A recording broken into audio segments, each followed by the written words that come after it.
I review every Mork Borg game in existence, today on Dungeon Craft.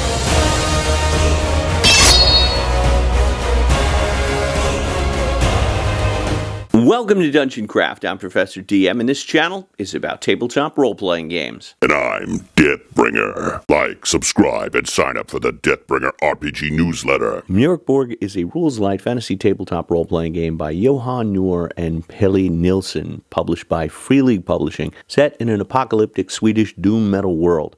The original Kickstarter in 2019 raised $52,000 from over 1,000 backers, a staggering amount for a TTRPG at the time. Orc Borg, Swedish for Dark Fort, looked and felt entirely different with its bright yellow cover and distinctive art punk aesthetic. Inspired by OS Art Games, Mork Borg featured a brutal D20 system with low hit points, player-facing roles, and a heavy emphasis on character generation tables to inspire grim adventurers and character backstories, and I loved it. I loved how the entire game system fits into the front and back end papers of the book.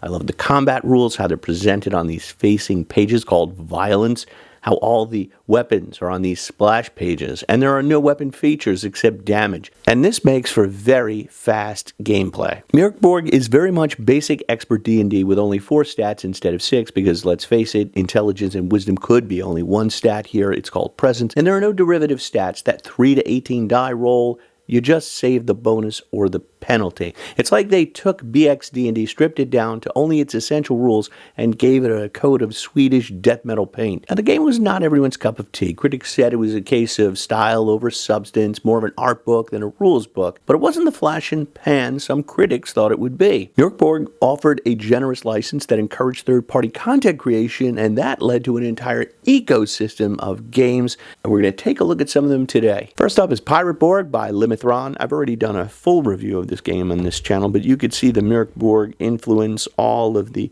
abilities, the rules for combat, naval combat. It's all on the end pages, and it features fantastic art. I think the layout is actually better than the original Mork Borg. Pirate Borg is essentially Pirates of the Caribbean, where you could play a brute, rapscallion, or swashbuckler, sorcerer. It includes sea shanties and boats and weather conditions for sailing the high seas. Everything you need to send your players to a haunted version of Tortuga. Random charts for creating uncharted islands. Tables for creating authentic pirate names. Random jobs and quests in a great scenario, the Curse of Skeleton Point. These maps are absolutely stunning. Pirate Borg actually eclipsed its parent, Mork Borg, at least in terms of how many events were run at Gen Con, and they're fulfilling a new Kickstarter now, Down Among the Dead. I can't wait to get my hands on that in hardcover. Speaking of Kickstarter, Raptor Ruckus just ended theirs, but they're accepting late pledges now. It's Jurassic Borg, dinosaur-fueled survival horror.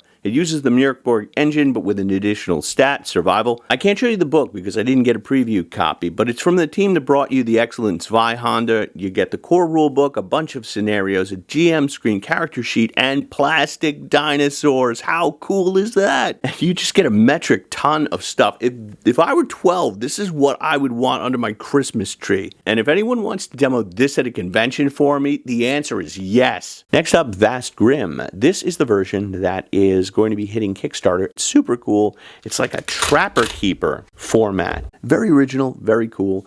Vast Grimm is Mork Borg in space. Character creation is a little more complex with more technical skills available. Classes include Twisted Biochemist, Treacherous Mörk, Emobot, and more. And your characters will do battle with a space-borne zombie virus that threatens to overrun civilization. There's also aliens and nanopedes and out-of-control technology to contend with. Scenarios include killing the King's Bounty and Terminus Star, which provide additional lore for the game. Really great artwork here. I love the neon colors and Trapper Keeper design. Written by Brian Collin and Russ Brandt. I think this latest version is even superior to the previous one, and it's kickstarting now, and I'll include a link below. Next up is Black Powder and Brimstone by Benjamin Tobit. This is new. It's in association with Stockholm Cartel, and it's compatible with Mork Borg. We've got 170 slick pages, bookmark ribbon, high production values, all the charts and rules conveniently printed on the inside cover to reduce flipping. Black Powder and Brimstone could best be described as Warhammer Borg. The art is great, very Mike Mignola. There's a town called Dresden. That is awesome. There are a number of religious factions in the world with inquisitors and puritans and a constant state of war. Very reminiscent of Warhammer Fantasy Roleplay and the Paul Verhoeven film Flesh and Blood, with mercenary companies warring against each other. Benjamin Tobit did the art as well. This is fantastic. I mean, look, this looks like an animated film. I appreciate this having a character sheet in the game book itself. Really simple: strength, agility, presence, toughness, hit points, rules for combat on the splash page, advanced combat rules, chase rules, all in just 4 pages. Classes include mercenary, deserter, rifleman, great swordsman, master trapper, beast hunter, witches, and more. Quite a few classes. I think there's like 8 or 10 random character traits, backgrounds, feats, how to create a free mercenary company. Wow, this is good stuff. Armor, magic, poison. Love this splash page. That is awesome. So much about this world is conveyed through the art. Unlike the original Mork Borg, there are a lot of more game master rules. Mörk Borg, the original, really takes it for granted that you've run a game before. But here they give you actual game master advice, as well as random adventure generators, hooks for your quests, complications. I love this stuff. Not just but in names and random identifying features, which is what you really need, because most inns are the same, except for the ones that aren't. Dungeons, this is great stuff. Magical mishap tables. Oh, man, I love this art. The bestiary, which includes bandits, mutants, and cults. More sort of human monsters. But of course there's supernatural ones like demons and changelings. Friends, villains, and adversaries. The Judge, who is straight out of Cormac McCarthy's Blood Meridian. Carmen Sandomenica. And a scenario called The House of Pain and Loss. Wow, this is grimdark. Man, I just love it. Hats off to Benjamin Tobit. This is a masterpiece of writing and art. Click like and subscribe. It really helps the channel. Thank you. Next up, Mork Manual by Rodney Rickrode. Great cover art here. I love it. These adventures really look like degenerates. Mork Manual contains additional classes and information for your Mork Borg game. Lots of random charts and details to flesh out locations like Galgenbeck and Bergencrypt, which really didn't get much description in the original book. Additional classes include Charlatan, Fallen, Runt, and Vagabond. Additional combat rules include grappling and disengaging. You've got critical hit charts for a natural 20. More detailed rules for hirelings and henchmen, including union rules. I guess there's a henchman's union, and they need one considering how my players have exploited them over the years. It's like, hey, we'll give you 10 gold pieces if you stick your hand inside the green devil face. And there's additional monsters, treasures, and magic items. This really could be called More Borg. It's just more of the original. If you like Mork Borg, but you want that more detail, Mork Manual's got you covered. Cyborg by Christian Salin, with assistance from the original Stockholm Cartel. Art by Johan Noor. So this is more of an official Mork Borg game. You can see they use the same color yellow. The end pages are presented in a similar style. This is cyberpunk, but the world is ending, where, of course, there are tons of evil corporations, a sprawling Blade Runner-like cityscape, different city sectors like the slums, the hills. This great chart for creating miserable headlines, like anti-human bioterror attack.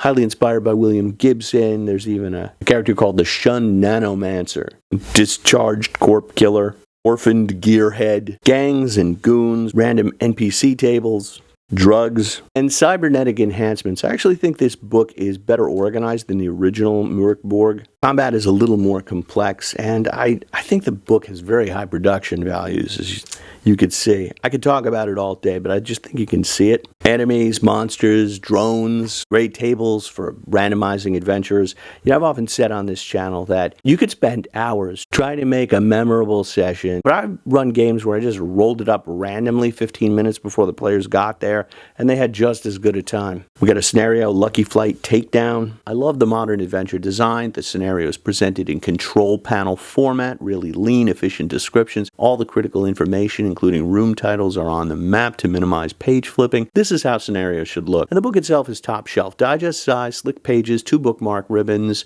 If you want to play a cyberpunk Blade Runner type game, but you don't want to learn new mechanics and you already know how to play Mork Borg, I think Cyborg will scratch that itch. Really outstanding. Next up, Orc Borg. This one's done as sort of a punk fanzine, soft cover. It's sort of like Space Hulk, where these orcs are living on a derelict spaceship, then they have to contend with aliens and hostiles. Lots of random character creation charts.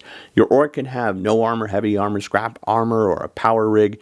Weapons include smashers, cutters, zappers, and cannons. Self-explanatory, really. And the orcs live on this derelict Space Hulk, but they don't know who created the tech. Like, that knowledge has been lost to them.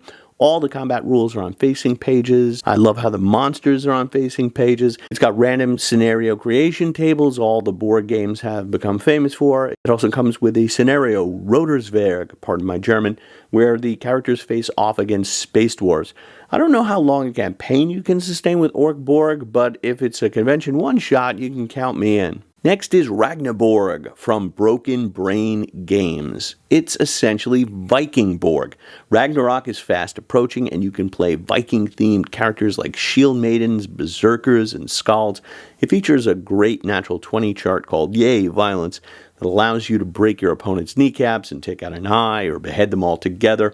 If you dig Mörk Borg and Vikings, this is going to be the game for you. And I'm showing you a PDF. The Ragnaborg Kickstarter is launching soon and may be already underway by the time I air this video, so I'll include a link below. You'll find links to all the games mentioned on today's episode in the description, as well as a link to my Patreon, where I'll be giving away most of the games featured today to random patrons. You also get access to my GM's Notebook, private Discord, live talkback show, live plays, and bonus videos. And don't forget to sign up for the Deathbringer newsletter. Thanks for watching, and until the next time, may all your rolls be 20s. Deathbringer here. You forgot some, like Orc Borg, Rock Borg, Bjorn Borg, and Bjork Borg. For more reviews of independent games and Game Master advice, click on these videos.